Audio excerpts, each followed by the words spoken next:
Hello అందరికీ. బాగున్నారా అందరూ? నేనైతే చాలా బాగున్నానండి. ఇదొచ్చేసి ఈరోజు మా లంచ్ స్పెషలొచ్చేసి Rayalaseema pulao with chicken curry అండి.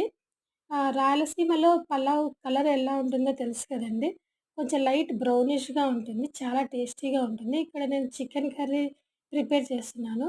నేను చికెన్‌ని ఫస్ట్ మ్యారినేట్ చేసి పెట్టుకుంటానండి. ఉప్పు, పసుపు, కారం, ఆహ్, అల్లం వెల్లుల్లి పేస్ట్ వేసి మ్యారినేట్ చేసుకొని కొంచెం లైట్‌గా ఆయిల్‌లో నేను చికెన్‌ని వేయించుతాను. ఎందుకంటే అది నీసు వాసన రాకుండా ఉంటుందనమాట.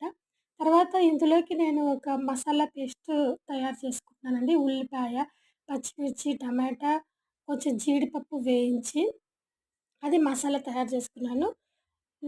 లాస్ట్‌కి ఇలా ప్రిపేర్ అయిందండి. Rayalaseema pulao with chicken curry.